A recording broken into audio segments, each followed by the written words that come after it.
Assalamualaikum warahmatullahi wabarakatuh. Perkenalkan kami dari kelompok 1 dari kelas X Otomotif 3 atau XTB3. Di sini kami akan mempresentasikan tentang hasil diskusi kami mengenai topik perubahan iklim.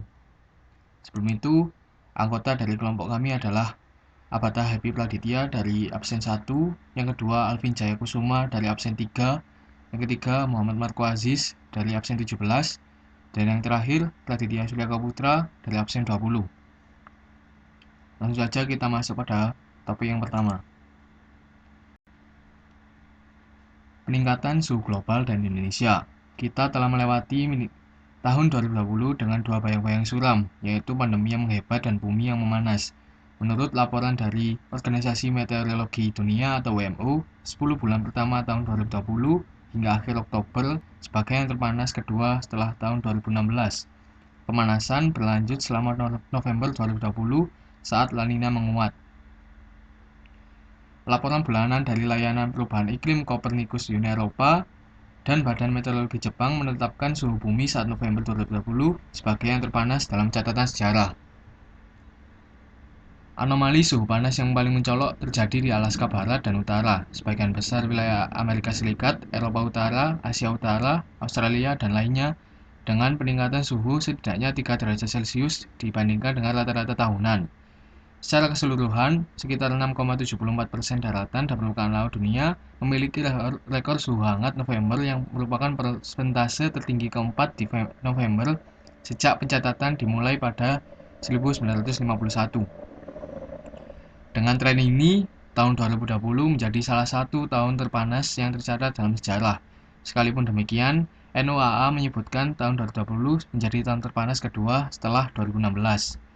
Bahkan, seandainya tahun 2020 menjadi yang terpanas, hal itu tetap mengkhawatirkan. Ini mengingat pada 2020 terjadi La Nina dan 2016 terjadi Super El Nino. Lalu, apa itu La Nina dan El Nino? La Nina merupakan fenomena suhu muka laut atau SML di Samudra Pasifik bagian tengah mengalami pendinginan di bawah kondisi normalnya. El Nino merupakan fenomena pemanasan suhu muka laut atau SML di atas kondisi normalnya yang terjadi di Samudra Pasifik bagian tengah. Singkatnya, La Nina merupakan proses pendinginan dan El Nino merupakan proses pemanasan. Seperti lazimnya, La Nina seharusnya bisa mendinginkan. Namun, La Nina 2020 menjadi La Nina yang terhangat. La Nina tak mampu lagi meredam memanasnya suhu global. Anomali pemanasan selama La Nina ini memungkinkan besar akan menyebabkan kondisi lebih kering dari biasanya di Afrika Timur yang dapat memengaruhi ketahanan pangan di wilayah tersebut.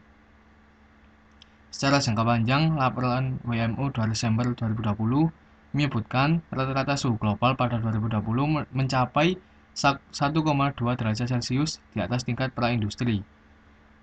Dengan laju pemanasan ini, penambahan suhu 1,5 derajat bisa terjadi pada tahun 2024. Padahal penambahan suhu 1,5 derajat Celcius ialah ambang batas yang berusaha tidak dicapai dalam Kesepakatan Paris 2015 tentang perubahan iklim. Selanjutnya, konsentrasi karbon dioksida terus meningkat.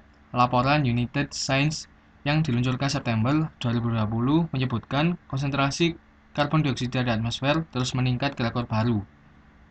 Terlepas dari penguncian atau karantina wilayah akibat COVID-19, konsentrasi gas rumah kaca di atmosfer sepanjang tahun 2020 memang terus meningkat, menyebabkan planet melakukan pemanasan lebih lanjut. Total emisi karbon dioksida diperkirakan turun 4-7% pada akhir 2020. Ini masih setara dengan tingkat 2006, jadi berkurangnya mobilitas global selama pandemi tak cukup memadai jika dibandingkan dengan pertumbuhan tajam emisi karbon selama 15 tahun terakhir akibat pemakaian sumber energi fosil yang terus berlanjut. Tak terelakkan lagi, tahun ke depan bisa menjadi lebih panas meski manusia akan sangat menentukan seberapa bertambah panasnya. Negara-negara harus menurunkan produksi bahan bakar sebesar 6%, terutama pada bahan bakar fosil.